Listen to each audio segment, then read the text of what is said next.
Shabbat Shalom, Parashat Mishpatim.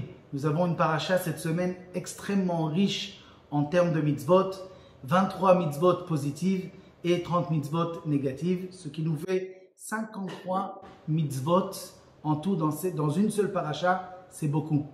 Choisir une mitzvah, c'est difficile, mais je pense qu'on va parler de la mitzvah de Kol Almana Ve'yatom Lo Te'anun, de ne pas embêter, ne pas faire souffrir les veuves et les orphelins. Car cette mitzvah est souvent négligée, alors que la punition peut être fatale. Cette mitzvah de Kol Almana Ve'yatom Lo Te'anun, Rashi, le commentateur principal de la Torah, nous dit qu'en vérité, d'embêter, de faire souffrir, de négliger, ou bien même de rabaisser une almana et un yatom, une veuve et un orphelin, c'est pas seulement eux, c'est n'importe quel homme. On n'a pas le droit de faire cela avec n'importe qui. Mais la Torah, elle met l'accent sur la almana et sur le yatom, sur la veuve et sur l'orphelin, étant donné que ce sont des gens faibles, ce sont des gens vulnérables. Et une chose est sûre, que la suite du pasouk de celui qui les rabaisse et qui les embête et qui les fait souffrir, c'est marqué Vechara api. Akadosh Baruch Hu dit, si jamais il souffre et il se tourne vers moi, je me mettrai en colère. Et Chas v'Shalom, ce qui est écrit, qu'il va tuer, il va exterminer les gens qui se sont pris à ces orphelins et à ces veuves. Le Or HaChaim Akadosh, Rabbi Chaim Ben Attar, nous dit que cette punition, par contre, elle n'est pas pour tous les hommes que tu les as embêtés. C'est seulement sur l'almana et sur les yatom, seulement sur les veuves et sur les orphelins. C'est-à-dire qu'il y a une punition spéciale pour ces gens-là, car ils sont vulnérables. Le shoresh de la mitzvah, la racine de la mitzvah, le livre du Chinour nous explique, étant donné que ce sont des gens qui sont faibles, ils n'ont personne pour argumenter leurs arguments. Ils n'ont personne pour les défendre.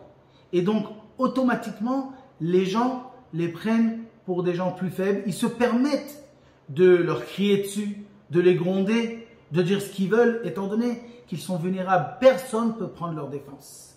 Il y a personne, on sait qu'il n'y a personne derrière, ni un mari, ni un père, qui va prendre leur défense. Et la Torah veut nous faire acquérir de bonnes midot, de bonne qualité. Toutes les mitzvot de la Torah, elles sont en fait pour nous renforcer dans le bon usage de notre bien-être dans ce monde. Un homme doit apprendre à devenir bon. Et le fait de savoir être bon avec des gens faibles, d'avoir de la rachmanout, de la pitié, d'être droit, parce que c'est très facile de se prendre à des gens vulnérables. Qui c'est qui va répondre pour lui? Qui c'est qui va répondre pour cet orphelin? Tu lui cries dessus, tu le grondes, tu le punis. Il n'y a personne qui va te rendre la monnaie. Donc, ce que tu fais, c'est que tu profites de sa faiblesse. Et ça, c'est une mauvaise qualité. La Torah veut nous enseigner le bon usage des midot. Il faut apprendre à vivre comme il faut. Quand il y a quelqu'un de plus faible que toi, ne te prends pas à lui. C'est trop facile. C'est trop facile. Et sache qu'un homme vulnérable, Dieu prend sa vengeance. Donc, ce n'est pas pour intérêt de personne de commencer à se battre ou à s'énerver avec une veuve ou avec un orphelin. Ça peut arriver en tant que voisinage. On a une almana, on a une veuve ou un orphelin qui dérange. Il faut faire très attention à la manière dont on va leur parler. Même si cette veuve elle est riche, même si cet orphelin il est riche, ce n'est pas la même chose s'il avait un père ou s'il avait un mari.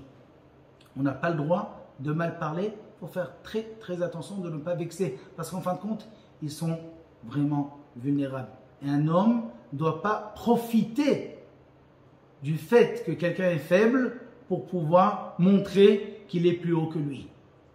Le seul endroit où on aurait trouvé dans le Rambam que quelqu'un, oui, pourrait gronder un enfant orphelin, c'est si c'est son maître de la Torah, il lui enseigne et l'enfant ne se comporte pas tellement bien, alors il a le droit de le gronder ou même de le punir. Mais il finit sa phrase, le Rambam, en disant que quand même, il doit être plus indulgent avec lui qu'avec les autres.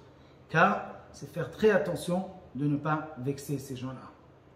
Malheureusement, dans la vie, des gens pris par enthousiasme de faire la Torah, de respecter Hachem. Alors ils font des choses, mais beaucoup de fois, ils ne font pas attention à des petits détails qui sont en fin de compte pas le petit détail, c'est le principal de la mitzvah. Et donc il faudra faire attention quand on fait même des grandes choses dans la vie, faire attention aux petits détails qui est des fois le principal de la mitzvah. Et je vais vous raconter une histoire qui s'est passée et vous allez tout comprendre avec cela. Il y a un rave très connu de la génération d'avant qui s'appelle Rabbi Israël Salanter, Rabbi Israël de Salant. C'était un grand Baal Moussa, quelqu'un de grand dans la morale qui a enseigné beaucoup de moralité à ses élèves. Cet homme-là était tellement grand, tellement sage, tellement tzaddik que les élèves rêvaient de l'avoir chez lui juste pour un repas du Shabbat. Un de ses élèves qui avait les moyens a supplié son rave de venir passer Shabbat chez lui. Le rave ne voulait pas tellement, mais il a presque obligé, en le suppliant, en lui expliquant, voilà le programme qu'il y a chez lui Shabbat. Comme ça, il est sûr le rave de manger kasher à 100% et d'avoir une ambiance kasher à 100%. Il lui dit, chez moi à la maison, on chante Shalom Aleichem, tous ensemble avec tous les enfants. On mange kasher, j'achète la viande à tel endroit, de telle chochette, tout est kasher, la méadrine. En plus de ça, la femme qui cuisine, c'est une veuve d'un Talmid Chacham que vous connaissez. Elle fait très attention à la cacheroute, elle vérifie tout, qu'il n'y a pas de vers de terre dans les choses, que tout est cuisiné de la manière la plus cachère possible. Et en plus de ça, les repas sont extraordinaires. Il y a une entrée, il y a un plat principal, il y a un dessert, et entre chaque plat, il y a des chansons, tout le monde chante, il y a des divrei Torah. On fait un repas du vendredi soir, il prend au moins 3h30 de temps. Vous allez passer un très bon Shabbat avec nous. Le Rav lui dit, j'accepte à une condition. Au lieu de faire un Shabbat, un repas de Shabbat qui va durer 3h30, je suis prêt à venir s'il va durer qu'une demi-heure. Une demi-heure? Oui, c'est ma condition. L'élève, voulant tellement avoir son Rav à table, il a accepté la condition. Et donc il a préparé tout le monde. Ça va aller vite ce Shabbat parce que le Rav, c'est sa condition. Et le Rav, il arrive. Ils ont fait Shalom Aleichem en version rapide. Ils ont tout fait rapidement. Après le Kiddush, les Tilet Yadayim, on a mis le premier plat. On a à peine si on a eu le temps de dire une demi-chanson et un petit Dvar Torah. Deuxième plat et la même chose, le dessert. Et on fait les ablutions finales des mains pour faire le Birkat Hamazon. Et avant de partir, l'élève demande à son Rav juste une question. Pourquoi faire tellement rapide le repas du Shabbat? Pourquoi pas, vous n'avez pas accepté qu'on fasse les chansons comme il faut, les Dvar Torah comme il faut? Pourquoi tellement rapidement? Alors le Rav lui dit, est-ce que tu peux m'amener ici au salon cette almana qui s'occupe de tout dans la cuisine, cette veuve? Et alors, bien entendu, ils amènent la veuve et le Rav lui dit, excusez-moi madame, je vous ai pressé ce Shabbat, que normalement vous avez le temps d'amener, entre chaque repas, vous avez au moins 1 heure, vous avez le temps d'amener le deuxième mana, le deuxième plat, le troisième plat. Et à cause de moi, tout a été vite. Et cette veuve lui dit, Kvod Harav, je vous supplie, si vous pouvez venir tous les Shabbats, pour moi, ce sera la meilleure chose. Et pourquoi? Il lui dit, parce que je suis depuis le matin tôt sur les pieds.